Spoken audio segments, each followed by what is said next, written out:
2000 নাকি party office পুড়িয়ে দিয়েছে, দখল করে নিয়েছে, হাজার হাজার তাঁর দলের লোকদেরকে অ্যারেস্ট করা হয়েছে। আমার প্রশ্নটা অন্য জায়গায়, যে অগ্নিকন্যার কি হঠাৎ জেনেটিক পরিবর্তন হয়ে গেল, যে তিনি আন্দোলন ভুলে গিয়ে কর্মীদের সুখে দুঃখে না থেকে নিজেকে ফেসবুকের মধ্যে ঢুকিয়ে নিলেন? আমি তো তাকে দেখতে চেয়েছিলাম যে তার কথা যদি সঠিক হয়, তার যদি প্রতিবাদ সঠিক হয়, তাহলে তার তো উচিত এসপ্ল্যানেডে মোড়ে এখনই অনশনে বসে যাওয়া। তিনি তো এইভাবে আন্দোলন করতেন আগে, এখন কেন করছেন না আন্দোলন? তিনি মানুষের সুখে দুঃখে না থেকে, কর্মীদের সুখে দুঃখে না থেকে নিজেকে ফেসবুকে নিজেকে স্থান করে দিলেন। আমি তো এটার জবাব চাইবো আগে। তৃণমূল হেরেছে আপনার আর খোকাবাবুর জন্যে। আপনি আর খোকাবাবু বাংলায় রাজনীতিতে আমদানি করেছেন, লুট, চুরি, সন্ত্রাস, ভোট লুট, সব আপনি আমদানি করেছেন। আজকে আপনার মুখে ভোট লুটের কথা শুনে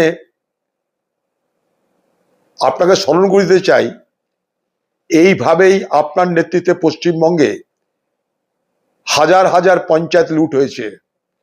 ভোট শুরু হবার আগে, নির্বাচন হওয়ার আগে পশ্চিমবঙ্গে পঞ্চায়েত নির্বাচনে 20,000, 22,000 আসনে বিনা প্রতিদ্বন্দ্বিতায় তৃণমূল জিতত।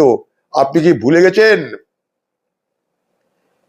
পঞ্চায়েত নির্বাচনে বিডিও অফিসের মধ্যে ব্যালট বক্সে ব্যালট পেপার ভরে দেওয়া হতো, আর বুথের ব্যালট পেপারগুলোকে, ব্যালট বক্সটাকে ফেলে দেওয়া হতো।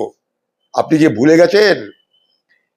এ বাংলায় মানুষের তৃণমূল স্তরে মানুষের ভোট দেওয়ার অধিকার আপনি কেড়ে নিয়ে পঞ্চায়েত দখল, মিউনিসিপ্যালিটি দখলের রাজনীতি আপনি আমদানি করেছেন। বিজেপি এখন আপনার বড় ভাই হয়ে এবার আপনাকে শিক্ষা দিচ্ছে, সেটা তাদের। কিন্তু এ শিক্ষা তো বাংলায় আপনি দিয়েছিলেন। কথায় আছে না যে সাপুরে সাপের হাতে ছবল খেয়ে মরে, আপনার তাই হাল হয়েছে। আপনি এখন শোক প্রকাশ করে কোনো লাভ নেই। আপনি হেরেছেন। আগামী দিনে ওই আপনার পাড়ায়, আপনার মোড়ে আপনি ঘুরে বেড়াবেন, পার্কে বসবেন, কবিতা লিখবেন, ছবি আঁকবেন, অনেক কিছু করবেন আপনি। সময় তো আপনার প্রচুর পড়ে আছে। আগে আপনি বলতেন এত কাজ, তাই ছবি আঁকার সময় পান না, কবিতা লেখার সময় পান না। এখন আপনার ভরপুর সময়। কবিতা লিখুন, আঁকুন। একটা ছোট আঁকা যদি 1.5 লক্ষ টাকা, 2 লক্ষ টাকা আমদানি হয়, এখন তো আপনার আমদানির রাস্তা আরো খুলে গেল।